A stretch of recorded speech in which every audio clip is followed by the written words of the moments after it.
मान्यवर पश्चिम यूपी का बच्चा और बुजुर्ग राकेश टिकैत पर विश्वास नहीं करता है। पूरे पश्चिम यूपी में सर्वे कर लीजिए, चाहे मुजफ्फरनगर जाइए, चाहे शामली जाइए, चाहे उसके गांव सिसोली में जाइए, एक भी आदमी राकेश टिकैत के साथ नहीं है। जो लोग हैं वो बाहर के लोग हैं, उन्हें एक लोकल का आदमी चाहिए तो राकेश टिकैत वहां मिल गया है। और ना के यहाँ के पॉलिटिकल, उनकी विश्वसनीयता 20 साल से यहाँ के किसानों पर ही नहीं है, लोकल के लोगों पर ही राकेश टिकैत की विश्वसनीयता नहीं है। किस बात पर दम भर रहे हैं कि किसान दिखा देंगे, पश्चिम के किसान दिखा देंगे, यूपी के किसान दिखा देंगे? आज तक कभी भी पश्चिम यूपी का किसान राकेश टिकैत के आंदोलन में गया? जो मीटिंगें होती है वो जयंत चौधरी की मीटिंग होती है और एक वर्ग, अभी जयंत चौधरी जी ने और उनके फादर स्वर्गीय चौधरी अजीत सिंह जो केंद्रीय मंत्री, उन्होंने लोकसभा चुनाव लड़ा, 5-5 लाख लोग वोट मिली उन्हें, 10 लाख वोट। तो क्या कितनी वोट चली जाती है, कितने लोग गैदरिंग में चले जाते हैं? 2 लाख 3 लाख। जिन लोगों को 10 लाख 20 लाख वोट मिल जाते हैं उनके लिए 2 लाख 3 लाख क्या बड़ी बात है? कोई बड़ी बात नहीं है। विचारधारा की राजनीति होती है, कुछ उनकी राजनीति से प्रभावित लोग हैं, कुछ यहाँ एक बड़ा तबका जो भाजपा की विचारधारा से जुड़ा हुआ तबका है। किसान आंदोलन है, लेकिन क्या आपको ये नहीं लगता कि एक पार्टी की तरह हो गया है कि अगर तेलंगाना में भी कोई बात होगा तो किसान आंदोलन से बयान जाएगा, बंगाल में कोई काम होगा तो किसान आंदोलन से बयान जाएगा, यूपी में कोई काम होगा तो किसान आंदोलन से बयान जाएगा, बिहार में कोई कांड होगा तो किसान आंदोलन से बयान जाएगा? मतलब किसान आंदोलन है या फिर कोई पार्टी हो गई है ये? मान्यवर राकेश टिकैत अपने आप को सीनियर लीडर एक बड़ा थोपने की कोशिश कर रहा है और जबरदस्ती लोगों पर कृषि बिल के लिए प्रभावित करने की कोशिश कर रहा है, जो कि 10 महीने में नाकाम हो चुका है। अगर वो कृषि बिल कहीं से लोगों को प्रभावित होते, अगर भारत के 65% किसान प्रभावित होते तो सबसे बड़ी जनसंख्या किसानों की है, 10 महीने बैठने की जरूरत ही कहाँ थी? 65% इस देश के अंदर किसान है, इन किसानों से अर्थव्यवस्था टिकी हुई है, सारी सरकारें इन किसानों से चलती है, किसानों की वजह से केंद्र गवर्नमेंट और किसानों की वजह से उत्तर प्रदेश की गवर्नमेंट, हर राज्य गुण है। अगर किसानों को कोई कष्ट पहुंचाएगा तो वो इस देश में राजनीति स्टैंड नहीं कर पाएगा। सिर्फ राकेश टिकैत अपने और कुछ पार्टी लोगों को हित पहुंचाने के लिए सब ड्रामा कर रहे हैं। कहीं भी किसान नहीं है, किसान यहाँ इतने सब लोग बैठे तो हैं, ये सब किसान है, कहाँ जा रहे हैं ये राकेश? वकील साहब एक बात बताइएगा, इन तीनों कानूनों में आपको झोल कहीं लगता है क्या? नहीं, कोई भी झोल नहीं। मैंने तो कहा ना कि हम लोग तो 20 साल से कॉन्ट्रैक्ट खेती कर रहे हैं। हमारे यहाँ का काश्तकार 4 बीघे का है, हमारे यहाँ का काश्तकार 8 बीघे का है, 10 बीघे 20 बीघे किसी का है ही नहीं। अगर 200 बीघे वाले को दिक्कत होगी? नहीं, मुझे क्या बताऊँ, हमें तो कोई दिक्कत है नहीं। 20 साल से हम तो ठेके पे दे रहे हैं अपनी जमीन, हम तो 20 साल से अपने यहाँ जमीन ठेके पे तो देते आ रहे हैं। सब है, किसी से पूछ लीजिए बात। तो मैं तो ये कहना चाह रहा हूँ आपके माध्यम से, ये जो भारतीय किसान यूनियन के नेता राकेश टिकैत जी जो वहाँ धरना दे रहे हैं, ये जो है दूसरी जो बीजेपी के विरोध में पार्टी हैं उनके एजेंट हैं, उन्हीं के इशारे पे काम कर रहे हैं, उन्हीं के इशारे पे धरना दे रहे हैं। उत्तर प्रदेश में योगी सरकार ने भयमुक्त राज जनता को दिया है, इसमें जो है गुंडागर्दी बिल्कुल ख़त्म है। सभी किसान भाई अपने खेतों में ट्वेल्व पे अपने खेत आराम से काम करते हैं, किसी को कोई परेशानी नहीं है। योगी सरकार, आपसे जानना चाहेंगे आप कैसे देखते हैं किसान आंदोलन और किसान आंदोलन का प्रभाव बागपत जिले में? बागपत जिले में किसान आंदोलन का जो प्रभाव था वो अब काफ़ी कम रह चुका है, क्योंकि इन लोगों का काफ़ी लंबा धरना हो गया ना, इन्होंने बातचीत करी गवर्नमेंट से। और कुछ लोग ऐसे हैं जो ये चाहते हैं कि इन लोगों की आपस में जो बातचीत है वो सफल ना हो, नहीं तो अभी तक कभी का इस चीज़ का समझौता हो रहा है, लेकिन निष्कर्ष क्यों नहीं निकाला जा रहा है? मान्यवर, मैं इस सेट को और एक बात बताना चाहूँ, विकास की ओर बताना चाह रहा हूँ। किसी भी गवर्नमेंट में आज लोग उत्तर प्रदेश में 60 मेडिकल कॉलेज खुले क्या? हर जिले में मेडिकल कॉलेज खुले। मेरे बागपत जिले में मेडिकल कॉलेज खुला है। केंद्र गवर्नमेंट ने हर डिस्ट्रिक्ट लेवल पर आर्मी की भर्तियां की हैं। बागपत में जो यहाँ के सांसद हैं डॉक्टर सतपाल सिंह, उनके द्वारा 3 भर्ती हुई हैं। बराबर में मुजफ्फरनगर शामिल है। हर मेरठ, हर लोकसभा, हर डिस्ट्रिक्ट में केंद्र गवर्नमेंट ने भर्तियां की है। 60 मेडिकल कॉलेज हुए हैं। आपराधिक मामले कितने कम हुए हैं? पहले सरकारों में कितने थे? 60% क्राइम केसेस कम करे गए हैं योगी गवर्नमेंट में। अखिलेश यादव जी कह रहे हैं कि इसमें अपराध बेलगाम हो गया है, कोई एकदम कुछ भी हो रहा है। माननीय अखिलेश जी से पूछिए, जब बुलंदशहर रोड पर एक 2 पारिवारिक फैमिली का रेप हो गया था तो उनके फादर ने क्या कहा था कि लड़के जवान है, इस तरह की घटनाएं तो आम बात है, हो जाती है जवानी में। ये मुलायम सिंह जी का स्टेटमेंट तो उनकी सत्ता में, वो अपनी बातों की नहीं। और अखिलेश जी आज ब्राह्मण सम्मेलन कराए हैं, परशुराम के मूर्ति लगा रहे, वो बात भूल गए जब कानपुर के एक छात्र नेता थे द्विवेदी जी, और उनको एक विरोध में थप्पड़ लाग दे, रात को खाना नहीं खाए थे जब तक उसकी गर्दन कट के ना गई हो। आज लोग जांच नहीं हुई उस मामले की। अखिलेश जी ने उस बात पर स्टेटमेंट क्यों नहीं देते हैं अपना कि वो छात्र नेता कानपुर का कहां गया? मतलब पूरी कहानी लोगों को याद है अभी तक? क्यों नहीं है याद? अगर किसी की बिरादरी का और किसी के समाज का लोग बाग मरेगा तो वो घटना तो रहेगी ना।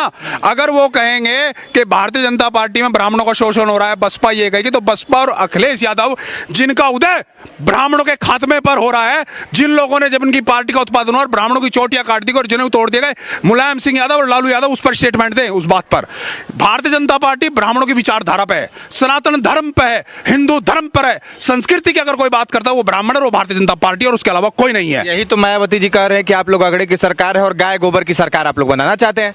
हम संस्कृति जो हमारा कल्चर है और कल्चर ने जो हमारी संस्कृति ने, आर्यभट्ट कौन हुआ? आर्यभट्ट ने 0 दिया है। नक्षत्र का उन्हें ज्ञान था।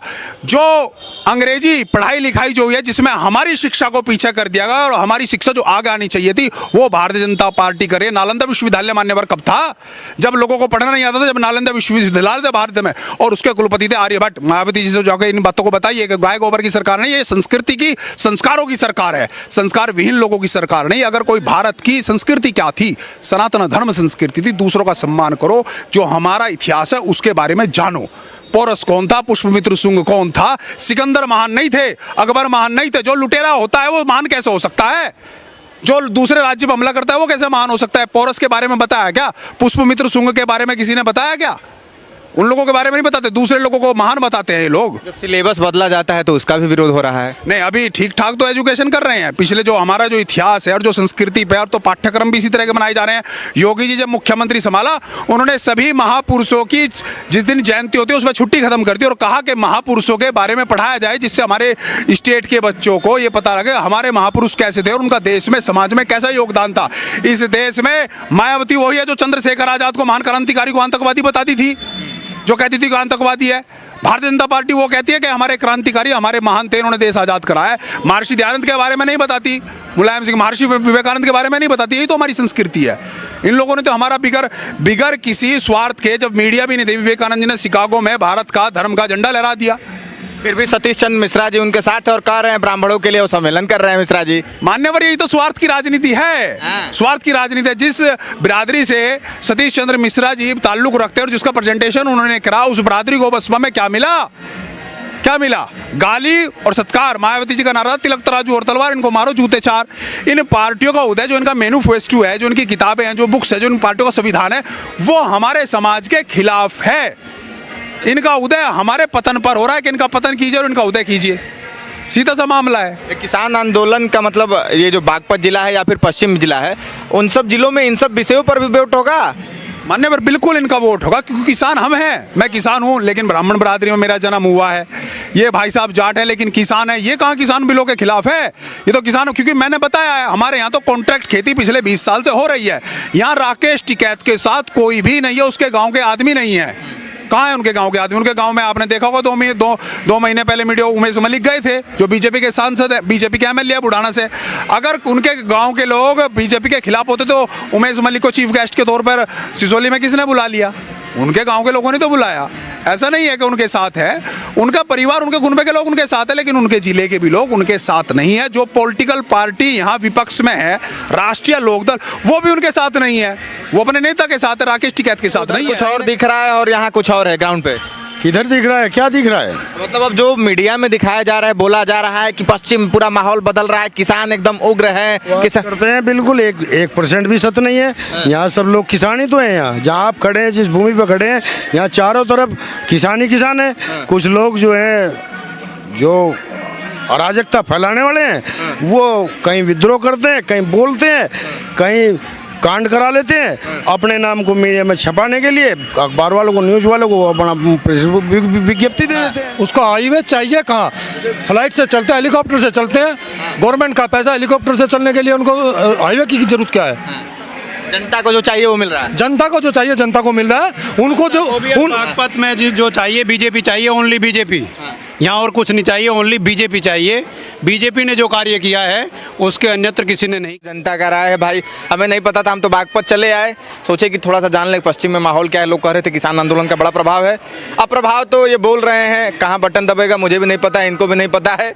बटन तो ईवीएम में दबेगा और सवाल नहीं उठेगा तो सरकार किसी न किसी की बनेगी ही। बहरहाल किसी और कस्बे, किसी और जिले, किसी और क्षेत्र से रिपोर्टिंग करेंगे, बताएंगे क्या हाल है जनता का।